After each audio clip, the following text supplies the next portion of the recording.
So you're stuck in an urban survival situation, whatever it is, nuclear holocaust, world ending, vampires, zombies, the Loch Ness fucking monster making children, fucking pandemic, homelessness, the works. Whatever it is, you're in your urban survival situation. I want you to remember this saying until the day you die. This is how I'm going to start off this video. Nothing is done properly unless it's done with military precision. Okay, I'll say that one more time. Nothing in this beautiful world that we have is done properly unless you execute whatever it is you're doing with military precision. So, how does that relate to this video? Food. You're going to need food to function in your urban survival situation, in any survival situation, eventually. And rather than being on your back foot and second guessing, you want to be on your front foot. That's why you turn everything into a military operation. Urban survival, your studies, your relationships, it doesn't matter what you do. When you turn things into a military operation, things get done properly. Now look, relationships probably is a bit different. There are aspects of it that you can make military operation like in terms of being there for the person, etc. But there are different dynamics that are non-military like, love and so forth, which I'm not very familiar with. I'm a fucking hard bastard, but anyway, I'm not going to go there. The point is, I look at everything in this world as a military operation. I've done that since the fucking day I was born. Doesn't matter what I'm doing. And you'll probably soon see that in a video I'll make on how I clean this most wretched pigsty very quickly and efficiently. But the point is, food. Rather than being in your back foot, turn it into a military operation. Okay, we need food. We've got our fucking food. We've got our cooking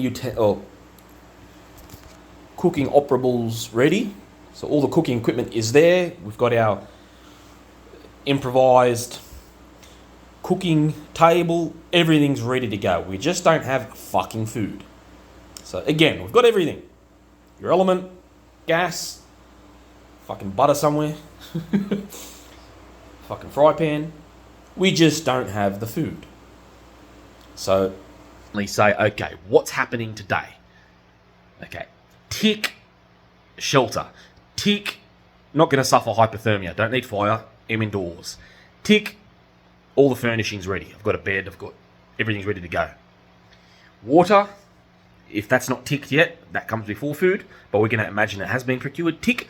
Okay, the only thing we've got left to get immediately is food. Everything else is sweet. Okay, it's time to go on a food operation. Okay, highlight operation. Don't think of it as in a police operation or something that goes on for fucking years, because police operations and military operations are nothing like each other. Police operations compared to a military operation is a fucking joke. It's... Police are only effective insofar as their authority is effective. So police operations can go on for years if push comes to shove. Military operations, for them to go for years, it would mean you are grossly incompetent and a fucking retard. A military operation is usually short and sweet. The type of things you see on movies, 0300, 0600, bang, bang, bang, bang, get back to fucking rendezvous point, bang, bang, bang, bang, get back to fucking EV, all that sort of shit, and bang, bang, off we go. Obviously, it may be an ongoing thing. There may be other intel to get, but military operations are short and sweet, and they're that for a reason. So, food operation. Okay, we're imagining I've got no food. Now, I've already cooked here, but while I flash this food, I'm going to explain to you what the military operation is in terms of a food operation in this survival predicament. So, images come in your mind. Okay, so with that food there, we're imagining it wasn't there for a moment.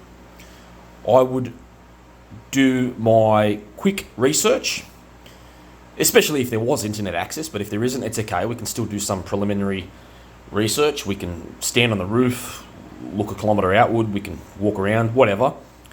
Okay, where are we? Neighbourhood. Excellent. Is neighbourhood hostile? No. Okay. Can I draw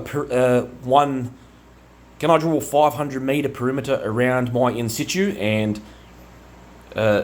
operate around that neighbourhood for the purpose of acquiring food? Yes. So there is my battle plan. I'm going to walk around the neighbourhood looking for traces of food. And now this is the real deal part. Avocado. That's half an avocado. I got that from some bloke's avocado tree 200 metres northwest. But obviously while I'm walking, I'm not considering those bearings. I'm just walking, but just from memory, yep, I got that 200 metres northwest. Okay, that was half the avocado. This one tomato, not far from the bloke who has an avocado, 3 doors up. Some lady had 4 tomatoes outside her in her front yard. I'm sure she won't mind me taking a tomato. The 3 eggs. I saw a vacant place.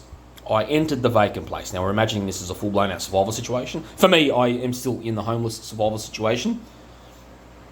But this works for all survival situations, so not just mine. So that bloke who had the avocado tree, that lady who had the fucking tomatoes, that applies to all survival situations, even a nuclear holocaust, even though it may not be wise to have some foods after nuclear fallout, depending where you are, etc. I'm not going to go into that. Take that part away. In all survival situations, urban survival situations, you're going to find that avocado tree, that fucking tomato plant, X amount of metres that way. So I've walked into that abandoned place. I found an egg carton. There was fucking 3 eggs in there. Fucking sweet. That's coming with me. Hummus. I found a fucking plant with heaps of beans. I found a little bit of cream elsewhere. I found some salt and pepper. I yanked that with me. I fucking grounded it, and I've got some hummus. Not the best hummus, but nonetheless hummus. 3 pieces of bread. I also found some bread. Most of them were inedible, but at the bottom of the bread, 3 were. So guess what? Survival rations for the day. You only have to eat this once a day. Mind you, I'm eating much more. But you only have to eat this once a fucking day, and you will be at your impeccable best in a survival situation. Okay? You may not find the same thing every day, but when you scour the neighbourhood and find those bits and pieces, you've got this fucking meal. So from that egg carton I found, I ripped the egg carton off. There's my plate. I'll take that back here. Plate scored. I've scored a plate. So fucking, mate, there's your carbs. There's your antioxidants and other bits and pieces. There's your iron and so forth. Fucking hummus, it's a beauty. Your avocado, the best fats. I mean, you're laughing to have that in one day. You don't understand how much that will benefit you.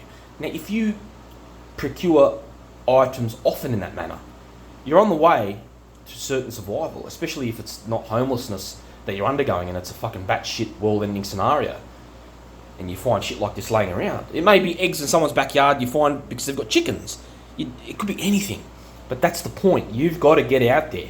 You've got to be on your feet, come back with the goods. And you have this once a day, that's it. That's your survival. That is definitely your survival guaranteed if you are a healthy human and you have no ongoing problems, which has nothing to do with survival anyway. So if you're a generally healthy human, this will be more than enough to ensure your survival indefinitely. Absolutely. Once a day at the least. Now, if you can get a second meal in the day, you're fucking laughing. But that's if. Let me taste this. Let's see how fucking delicious this is going to be.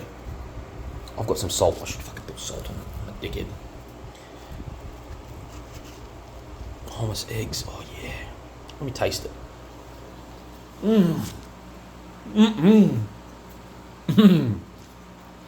I've got a bit of tomato in there. Oh, yeah.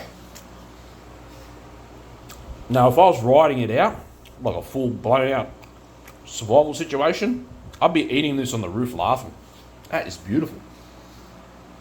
So you get my point. I've turned a very basic food operation into a military operation. I've scoured the streets. Tomato there. Avocado there. 3 eggs there. 3 pieces of bread there. Some beans, this and that. Beautiful. Thinking of it as a military operation. Shit. I've got my objectives. Recuperate them and take them back to base. And eat the fucking cunts. It's as simple as that. And your survival's ensured. You don't need to... you don't need to stockpile 1,000 bags of rice, 6,000 tons of beef, like the Americans show you in their fucking shows and their chambers. If anyone knows anything about you and knows that you've got that, they'll fucking kill you and take it in a really bad scenario. It's just stupid. You're better off moving like the kangaroo, going from place to place, bouncing, being unhittable, and finding your fucking egg and tomato and bread. Okay, that the Australian way of doing things in that regard is impeccable. You're just not going to beat it. You're not weighed down by this mentality where you think you need to have 1,000 bags of rice to survive. What a fucking stupid mentality. What happens? What happens when? Okay, what happens when? Amazing. So, what happens if your fucking place burns down? If there's no more oxygen in your chamber or your fucking special place? If people steal it? What happens when your go-to plan's gone? Because people know that you've got it and all the other shit that could go wrong. Then you've got nothing. You've depended on something for your survival and it's gone. That's why you've got to think with this military operation mindset. You've got to go out there and fetch the fucking tomato. Fetch the fucking avocado. And that meal there, that's big for me and I'm a massive eater. It's fucking half an avocado, it's fucking 3 eggs, hummus, some tomato. Oh my god. This is Gordon Ramsay eat your heart out. This is unbelievable. I'm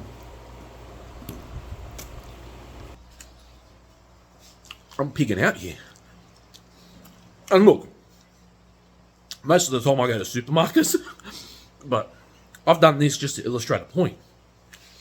Because even in my predicament, I can go and do that, which I have. You're not going to have supermarkets in a world-ending scenario. Everyone would have stripped shit off the shelf. So you've got to use your brains. You've got to adapt. And if eventually all resources run out in an urban environment, guess what? You can move on to the bush and take that mentality with you. Because you do find little bush fruits and foods in the bush. Similar principle. And you may not find the bread, but you can find flour and water in the bush and make bread. Okay, you get my point. You've got to go out there and get it. You've got to turn this food necessity into an operation. And when you've done that, from me having nothing, now got something. Okay, highlight that too. I had nothing, and now I have something because I've gone out there and taken the avocado, taken the tomato, got the eggs, bits and pieces, and I've prepared a food prep table, cum kitchen, because I've also got the gas element on there. So I want you to take this knowledge and be able to practice it when shit hits the fan, when you're in a really bad survival situation. Because you can imagine yourself, okay, you've got nothing. But hold on, my mentality isn't so that I think I've got to have fucking 1,000 tons of fucking beef waiting for me and all this exotic freezers and vegetables and shit. No. I'm imagining myself with nothing. I'm walking out with dark clothes in the night. I'm skimming the bushes so nobody can see me. I'm hugging the shadow line. And all of a sudden, after walking 200 meters up that street, shit, look, there's a fucking avocado tree. Look right at the top, there's a fucking avocado. Climb, bang, there's my avocado in my pocket. A couple of 100 meters later, shit, there's a tomato. Oh, if there's 4, then take the fucking 4 of them. But, yeah. But if you know you're going to walk back that way, maybe you leave 2 of them on there. Because they'll stay fresh. Hopefully nobody else took them. But there's no point in taking food with you and it going off. You want to keep everything as fresh as possible. That's another thing. But we're not going to go into HACCP shit and food safety legislation because this is survival. But you get the point. You want it to be as fresh as possible. So you don't go strip the whole tree at once. You just take what you need. Because if you do that, then you ruin the food anyway. So, and if somebody else gets it, guess what? It's better that someone else got it than you ruining it with it staying around. So it's better you keep it on the tree. There are some foods you may be able to keep for the long term, but like nuts and stuff like that, eggs. But you'll understand. You'll know how to balance all that. The point is, you're imagining yourself walking those streets, procuring all those foods in some small bag, and then take it back. And times you've got this fucking monster meal, absolute monster meal, and this will keep you healthy and on your toes every day. If I was, for instance, living with fucking, who can I give you as an example as a small Sheila? Oh yeah, that fucking Sheila, that Asia want to hook me up with, actress Sheila. She's like 40, 50 kilos dripping wet. She's as heavy as my fucking leg. She probably eats fucking half a tomato with this and maybe one egg. This would fucking keep her alive for a week. So I'm a giant man. I'm 120 kilos, and as 120, mostly muscle, this is going to keep me alive if I eat this once a day. Definitely. And after 6 months, I'll probably only lose 5 to 10 kilos because I just keep that sort of weight on me. And that's more than enough to sustain my weight. So yeah, that will keep me going for fucking 6 months with just losing 5 or 10 kilos. Keep the weight, I don't know. Depending how much activity I undertake. But you get the point. For actress Sheila, fuck, she'd probably live on this for a month. Nah, a couple of days, 3 or 4 days. So you understand that if you know where to look, how to turn food into a military operation, you're going to survive.